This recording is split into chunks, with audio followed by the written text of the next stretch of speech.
Olá, vamos lá? Continuar o nosso estudo aqui do nosso curso de regimento comum. Olha, se você conhece então a separação dos poderes, que é uma cláusula pétrea, que o poder legislativo ele está ao lado do poder executivo e judiciário, funcionando de forma harmônica, independente, e a gente vê isso muito no dia a dia aí na mídia, sempre falando assim, mas os poderes estão brigando. Aí o outro comentarista vem e fala, mas as instituições estão funcionando. Né? É assim que é expressada, né, esse funcionamento da separação dos poderes. Você ouve isso, é muito comum.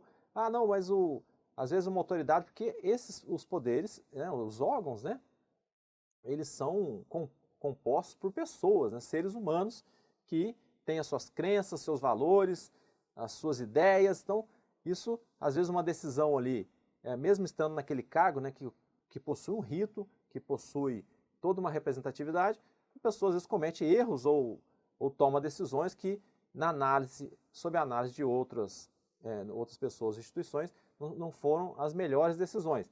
Aí o que acontece? Age a separação dos poderes. As instituições se impõem. O STF vem e toma uma decisão, o Tribunal de Contas vem e toma uma decisão, o próprio Poder Executivo emite um decreto regulador ali, tratando de determinada lei, implementando aquela política pública que estava parada há muito tempo. O Poder Legislativo, em tempo recorde, legisla sobre o tema e resolve a questão também. Então isso aí é a atuação das instituições. Então a gente escuta, mas aí veio o órgão e as instituições estão funcionando. Porque a gente sabe que as decisões são tomadas por seres humanos e elas podem não estar em consonância com as regras, né? Então, que tem que funcionar? As instituições, e é bom que sejam instituições com colegiados, né? Que não seja uma decisão ali tomada por uma pessoa só. E dentro do Poder Legislativo, essa separação dos poderes, ele é exercido por quem? Olha só, ele é exercido pela Câmara dos Deputados e pelo Senado Federal. É o nosso sistema bicameral. Tem questão de prova, teve uma prova da FCC que ela perguntou se no Brasil temos o sistema tricameral, já que a Constituição Federal, tricameral, já que a Constituição Federal trata lá de atribuições do Congresso Nacional. Apesar de estar lá, né, as atribuições no artigo 48, com sanção do presidente, né, e 49, sem sanção do presidente, atribuições do Congresso Nacional, não temos sistema tricameral. O nosso sistema é bicameral, Câmara dos Deputados, Senado Federal, e quando você for para a prova, você não pode ter dúvida com relação à composição dessas duas casas. Não pode. Essa prova do Senado, prova da Câmara dos Deputados, ela vai cobrar de você se você sabe exatamente a composição das duas casas. E às vezes você precisa saber para você fazer um cálculo, se perguntar algo ali tipo maioria absoluta, né, que é 257 na Câmara, e 41 no Senado, que o Senado tem 81 senadores. Então fique atento, vamos ver a composição das duas casas. Então lá no nosso livro digital, durante as nossas aulas, nós usamos esse esqueminha aqui, lá, concha para cima, né? Câmara dos Deputados, concha para baixo, Senado Federal. A Câmara dos Deputados é composta por 513 deputados. E o Senado Federal? Você estuda assim, comparando, 81. Quando a gente estiver estudando aqui, mais à frente, o regimento comum, e falarmos de congressistas, que lá dentro, quando as duas casas estão funcionando, congressistas, é comum você ouvir essa palavra, que é essa expressão representando os 513 deputados e os 81 senadores. Somando os dois dá quanto? Dá 594, né? 1 mais 3, 4. 8 mais 1, 9. 594 congressistas, quando as duas casas estão funcionando de forma conjunta para deliberar sobre veto, para promulgar a Constituição Federal, não é isso? Para dar posse, né, receber o compromisso de posse do presidente e do vice-presidente da República. São exemplos que eu estou mencionando. Para deliberar sobre medida provisória? Não. Medida provisória sai da comissão mista de deputados e senadores, passa pela Câmara, depois vai para o Senado Federal. Não é em sessão conjunta. E o orçamento público? Aí sim, a sessão conjunta, teremos 594 congressistas, lembrando que a votação é separada.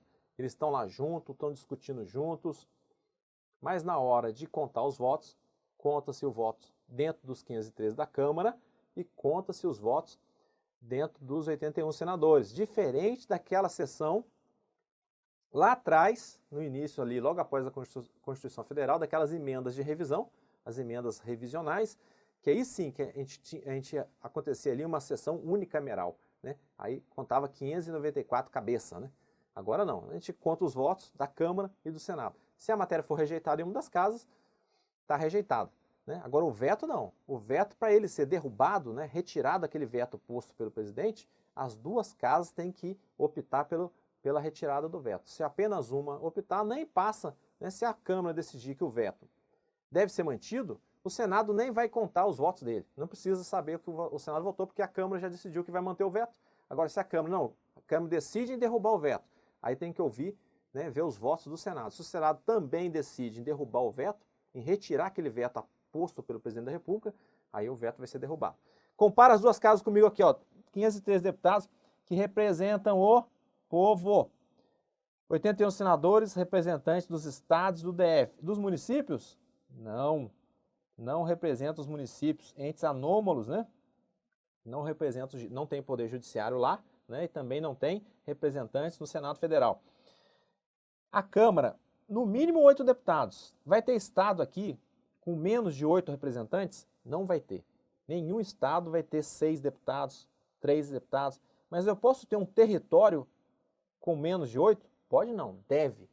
Né? Se existir um território, que não existe mais território, né? Os últimos foram retirados lá para a Constituição de 88. Né? Se existir um território aqui, esse território que você estuda lá em direito administrativo, é uma autarquia, né? Autarquia territorial, um tipo de autarquia territorial. Se existir um território, esse território vai ter quantos deputados? 4.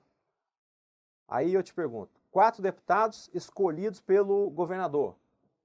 Não. 4 deputados escolhidos pelo presidente da República? Não.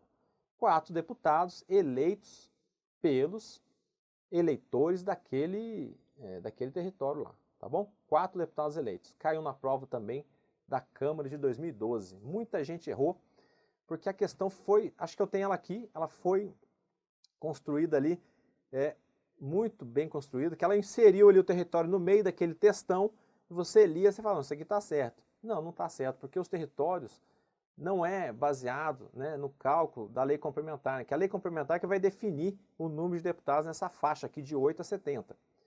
Mas no caso do território, a Constituição já disse, é 4 deputados, tá bom? Olha só, aqui ó, territórios, 4 deputados. A faixa que eu disse é essa aqui, ó, 8 deputados no mínimo e no máximo 70. Já os senadores não tem erro, 3 senadores por unidade. Não vai haver unidade com menos de 3 senadores, nem mais de 3. A idade mínima de um deputado, 21 anos.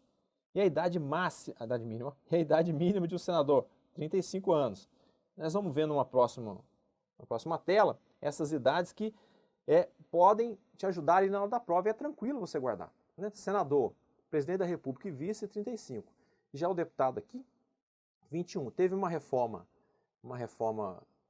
sempre tem uma reforma política, né? Sempre quando toma posse um novo presidente, forma-se uma nova legislatura, vamos fazer uma nova reforma política. Sempre tem essa discussão eterna no Congresso. E uma das emendas lá, eu me lembro, era mudar essa idade de 21 para 18, mas não aconteceu, né, para deputado federal e estadual passar para 18 anos, como é a idade do vereador, né? Mas não ocorreu, continua 21, tá bom? O sistema que elege aqui os deputados é o sistema proporcional. E dos senadores, majoritário. Já vou falar um pouquinho sobre isso aqui. Mandato dos deputados, 4 anos. Isso aqui também você tem que guardar bem. A cada legislatura, a cada 4 anos, a eleição ocorre para as 513 vagas da Câmara dos Deputados. As 513. E ela é renovada. E muito, a média aí de 35% a 40% de renovação dessa casa. É lógico que dentro dessa porcentagem, muitos são filhos, parentes dos deputados. Tem até estudo na ciência política, eu faço mestrado lá na Câmara dos Deputados, estou encerrando o mestrado, né, dentro da ciência política. Então há artigos e estudos dizendo dessa carreira, né, dentro do legislativo. E ela é muito impulsionada por essa parentesco, essa proximidade daquela autoridade que já está lá naquele mandato. Então sai um deputado, às vezes ele vai para ser senador ou vai ocupar um cargo no poder executivo de governador, de prefeito de uma cidade grande, uma capital às vezes, e o seu filho, o seu sobrinho, o seu irmão, ele vai ocupar aquele posto lá, né? Ele herda todo aquele reduto eleitoral e vai para a Câmara dos Deputados. Isso é só observação, você não vai cair na sua prova. Você tem que saber o seguinte, as 513 vagas são renovadas. E no Senado, as 513 são renovadas? Não. Não, no Senado nem são 513. As 81 são renovadas? Não. Lá a renovação é de 1/3 e 2/3. Então tem eleição que nós vamos lá na urna e votamos em um senador. E em outra eleição, vamos lá e escolhemos 2 senadores. Isso vai revezando, 1 e 2, 1 e 2. Isso dentro do nosso estado, né? Lá no Senado, quando vai tomar posse, quando a gente estuda lá na sessão preparatória, primeira sessão preparatória, toma posse os senadores. Vai ter posse de 27 senadores, enquanto que vai ter posse em outro momento, né, nesse período de 4 em 4 anos, terá posse de 54 senadores. É lógico, se todos comparecerem. Pode ser que algum motivo de saúde ou outro motivo o senador não compareça. Mas a posse vai ser também lá, 1/3 e 2/3. Mas aí é 1/3 e 2/3 dos 81, né? Então é 27, 54, 27, 54, 27, 54, assim em diante. Mas lá no nosso estado, quando nós nos dirigimos à urna, para exercer a accountability vertical, também é estudo da ciência política, né? Tem nesse caso, 2 tipos de accountability, que o O'Donnell classifica. O accountability horizontal, que é aquele accountability da função de fiscalização do Poder Legislativo. O Poder Legislativo exerce o accountability horizontal, né, na mesma altura dos demais poderes, instituições, fiscalizando os atos do Poder Executivo, principalmente, da administração direta e indireta, accountability horizontal. E os cidadãos exercem o accountability vertical, né, de baixo para cima, escolhendo de 4 em 4 anos quem são seus representantes e os mandatários do Poder Executivo para administrar ali o orçamento e a coisa pública. Então, nesse accountability, então, vertical, tem hora que nós escolhemos um senador e 2, tem momentos que escolhemos 2 senadores, que é 1/3 e 2/3, tá bom? Veja só, então, aqui, o mandato, então, dos senadores é mais longo, de 8 anos, 1/3 e 2/3. Há alguma referência suplente lá na Constituição Federal? Não. Mas o suplente aqui, dos senadores, já está fixo lá na Constituição, são 2 suplentes para cada senador. Vamos fazer aqui mais alguma observação para a gente encerrar esse quadrinho aqui. Essa representação, vamos fazer uma conta aqui do lado, ó. Deixa isso aí. Essa representação, vamos pegar aqui, eu já fiz as contas mais ou menos aqui de cabeça, ó, antes da nossa gravação, olha só, o Brasil tem 210 milhões, né, de habitantes. Se nós pegarmos 210 e dividirmos pelo número de cadeiras lá na Câmara, 513, cada deputado representaria aí, nessa média aritmética, lógico que a distribuição é diferente, eu sei, toda essa observação, mas só para a gente, cerca aqui de 409 mil. Então, um deputado, veja, um deputado, nessa conta simples aqui, um deputado representaria 409 mil habitantes. Agora vamos pegar 2 estados extremos, assim, para você ver, por isso que tem essa discussão de reforma política, mas essa é difícil de avançar. Olha só, vamos pegar aqui Roraima. Nesse estado, cerca aí de 450 mil habitantes, né? Se a gente pegar pela média, quantos deputados? Roraima tem 8 deputados, né? Que é o mínimo de deputados. Se pegar esse 450 e dividir por 8, cada deputado desse aqui está representando 60 mil, né? Mais ou menos, 8 vezes... Vamos por 60. 60 mil. Cada deputado está representando 60 mil habitantes. Cada deputado está representando 60 mil habitantes. Se a gente fez a média era que cada deputado representasse 400 mil. E em Roraima, um deputado representa 60 mil só. Ou seja, há uma... Né, esse deputado aí está sub-representando, né? Está sub-representando. Agora vamos pegar São Paulo. São Paulo, o estado de São Paulo inteirinho aí, 41 milhões, né, de habitantes. Fazendo com calma aqui, se você quiser você acelera o vídeo aí ou pula essa parte. Isso aqui é só uma discussão aqui sobre o sistema nosso de representação, o sistema proporcional. 41 milhões em São Paulo, né? Quantos deputados tem em São Paulo? São Paulo tem o máximo de deputados, 70 deputados. Se pegarmos 41 milhões e dividirmos por 70, vai ficar aqui, ó, que cada deputado representado aqui, representa, né, 580 mil habitantes. Então, São Paulo está sobre, né, um deputado está representando muito mais do que a média, né? A média que a gente viu do Brasil, se a gente pegasse para representar, um deputado tinha que representar 400 mil. Em São Paulo, um deputado representa 580 mil habitantes. Em Roraima, 60. Olha só a disparidade, né? Por isso que tem essa discussão. Não, São Paulo tinha que ter mais deputados, né? E Roraima tinha que ter menos. Né? Tem existe essa discussão, só para você entender o sistema proporcional, como que é muito difícil aí você chegar numa linha de consenso, né? Agora, isso aqui é o proporcional. Vai aqui para o sistema majoritário, ó, que está aqui embaixo, né? Nós vimos aqui, ó, sistema majoritário aqui, ó, vamos... Olha o sistema majoritário aqui, ó. Sistema majoritário, nós temos dois tipos de sistema majoritário. Deixa eu ver se eu consigo colocar aqui. A gente pode ter o sistema majoritário do tipo...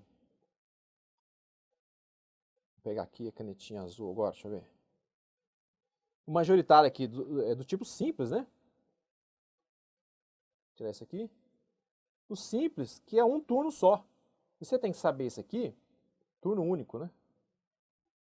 Você tem que conhecer isso aqui porque que esse tipo simples de turno único, ele é empregado para o caso dos senadores. É esse tipo aqui que é senador. Isso. E também para os prefeitos com prefeitos de cidade, né, municípios, de menos de 200 mil eleitores, que é o quê? A grande maioria dos nossos municípios, né? Mais, né, dos 5 mil aí, praticamente quase, né, a maioria deles, 90 e poucos por cento, tem menos de 200 mil eleitores, né? Aqui não estou falando habitantes, 200 mil eleitores. Então aquele que tiver menos de 200 mil eleitores vai fazer um turno só. E esse turno não interessa se a votação foi a maioria absoluta, a maioria relativa, não interessa. Ela vai pegar ali a maioria que votou naquele prefeito e ele vai, né, aquele cidadão, ele vai ser o prefeito. A maioria daquele que votou no senador, né, se for uma vaga, for duas, aqueles dois senadores. Turno único, majoritário. Agora, o majoritário também é do tipo de dois turnos, que é aqui de baixo, ó. Acho que também chamado de absoluto, né? Dois turnos. Ó. Nesses dois turnos, vai eleger quem? O restante. O presidente da República. Por isso que a gente tem o segundo turno. Né? Porque é um majoritário de dois turnos. Ó. Presidente da República, governador, prefeito. Mas os prefeitos onde tenham mais de 200 mil, ou igual, né? Mais ou igual, 200 mil eleitores daqueles municípios. Ó. Que é uma minoria, né? Aí é dois turnos. Então vai no primeiro turno, ficam dois, até se obter a maioria ali absoluta dos votos. Tá bom? Conhecer então essa realidade do sistema proporcional e também conhecer que existem dois tipos de sistema majoritário. Né? Aqui é a votação, maioria absoluta. Né? Tá bom? Vamos seguir então. Acho que do quadrinho nosso não temos mais o que falar. As idades. Eu gosto das idades porque cai na prova, eu acho simples, não é difícil de você guardar. Ó, 35 anos. Presidente, vice-presidente e o nosso senador lá do Senado. 30 anos, governador, vice-governador. 21 anos, como eu disse, prefeito, vice-prefeito e os deputados, federal e estadual. 18 anos, o vereador. Então, é muito comum nas reformas políticas tentar fazer uma emenda à Constituição diminuindo alterando essas idades aqui, principalmente essa aqui, ó. O pessoal quer mudar essa aqui de deputado, ó, diminuí-la para alcançar essa aqui, para ficar no mesma idade do vereador. Né? Não conseguiram ainda. Aí eu coloquei a observação aqui, que é o juiz de paz, que está lá nesse artigo da Constituição, no artigo 14. Ó. E lá no artigo 87, lá na frente, tem exigência também que o ministro de Estado tenha no mínimo 21 anos. Às vezes você não se liga nessa idade aqui do ministro, mas é porque está lá na frente. E tem as idades, lógico, lá do Poder Judiciário, que eu não trouxe aqui. Vamos ver se já tem questão aqui. Não, ainda não. O poder legislativo, então, lá no artigo 44, é exercido pelo Congresso Nacional,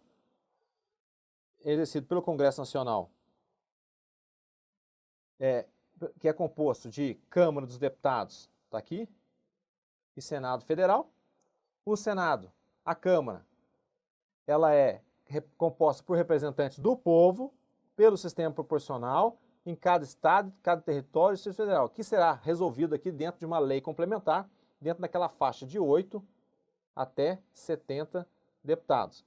O senador não. O senador, ele é representante dos estados e DF, e o princípio é majoritário, já vem com 2 suplentes, e cada unidade vai ter 3 senadores. Isso aqui é muito bom e cai na sua prova. Vamos ver aqui, ó. Aqui, esse aqui foi o concurso que eu mencionei. Eu fiz essa prova aqui, pessoal.